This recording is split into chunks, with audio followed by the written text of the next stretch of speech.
Hey guys, Kamaya Tarpley here. Today we're going to do yet another book review. Today we're going to go over Perfume by Patrick Suskind. He's German, so Patrick Suskind. This book is awesome. It's translated from German. The cover's cool. It's only the most hideous of crimes would satisfy his lust.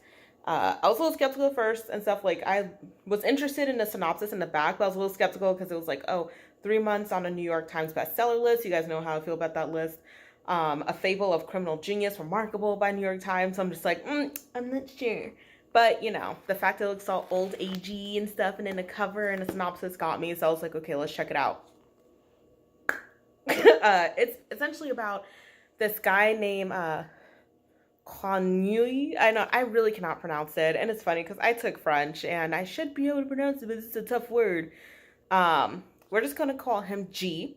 He is born, and just the entire book is just the way everything's described is so grotesque. Like, not gross, grotesque. Because it just starts out with like his mom giving birth to him, and she like leaves him in a trash can covered in, fish shoulders, etc. And, no one knows he's there until they hear like a sound, and she just like walks off like everything's cool. Like, she gives birth and then she's just like, you know what I mean? So, not that that's funny, but she's just like, all right, I'm out and stuff. And like, they like get the mother and they end up like killing her and stuff because they're just like, oh, that's a crime to leave an infant in the trash can.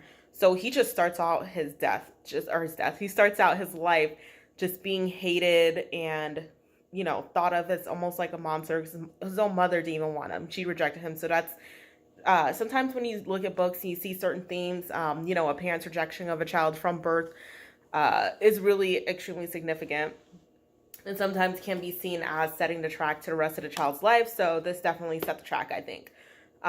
But he went through like wet nurses, and no one could stand to be around him. Like, the wet nurses hated him. The priest who took him in after the wet nurse couldn't, deal with him, took him in, and just everyone who had to deal with him throughout his life felt like he was just drawing their energy, sucking the energy out of them.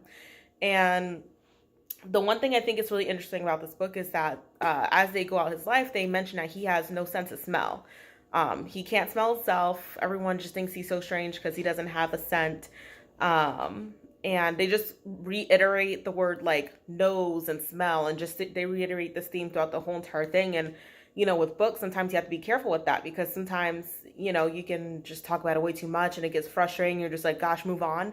But Patrick did it extremely well. Extremely well. Like, I didn't get irritated. I was just like, okay, I'm getting it. Like, even the title of the book, Perfume. He ends up actually becoming a perfumer, drawing the scents from his really powerful nose, from everything around him, from humans, from plants, animals, everything. And like, just, he ends up, when he's, a preteen, like committing a murder.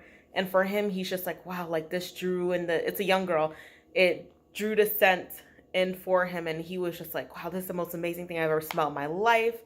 And it's just crazy because he's just thought of as a monster his whole life, and then he commits a monstrous act, and that's the one thing that satisfies his lust, as the cover says. So it's just like, oh. But yeah, so pretty much everyone he meets too, like, they like die. Like, after already disappeared, or lives just get worse. It's almost like he really is just sucking like the life out of everybody.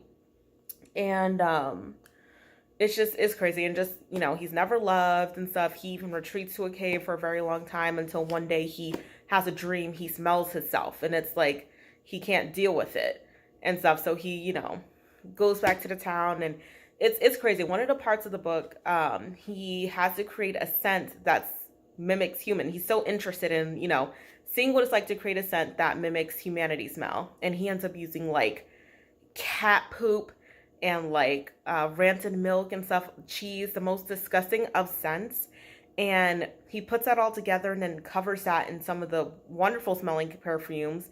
And just after that, people were just like starting to notice him. They actually saw him. They saw him as a human being. They saw him as a monster. And it's almost crazy to me.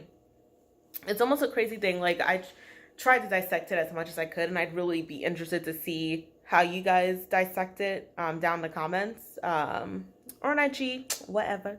But because for me, I kind of felt like, humanity under its cover of, you know, glitz, glamour, you know, perfumes, you know, manners, all these things, deep down, he saw them for what they really were, and they were awful. So that's kind of what I kind of got from it. But, you know, essentially he eventually becomes a murderer and stuff. He's, you know, murdering young girls across the country, and just kind of France and everyone, I don't know if I mentioned that, but everyone's essentially trying to figure out who done it. Because, you know, he doesn't wear this human perfume all the time, so he's just so unnoticeable and stuff. People don't realize that it could be him. So, you know, you're really just trying to figure out, you know, are they going to find out it's him or not? And really, it's all about reading this book. It's so good. Just everything just described so perfectly. You never forget that, you know, he's grotesque, he's hideous, he's awful, he's a monster. You know, it's disturbing. It's very disturbing. I definitely, trigger warning, very disturbing. For people who can't handle some tough things and stuff to hear. I don't know, this might be a little tough for some people, but I think it's actually amazing, and it's a wonderful piece of art, and I'll definitely give it 5 stars. I would put this up there with The Red Tent, because I love The Red Tent and Assault and Harem. You guys know I love that book, so yeah. So that's it. That's it. We'll see. The next book I read probably won't be as 5 stars but, you know, I'm going to check out more of this guy's works, though, because this is going to be hard to follow, but I'm really interested. So that's it, guys. Thanks for watching, and I'll see you later. Bye.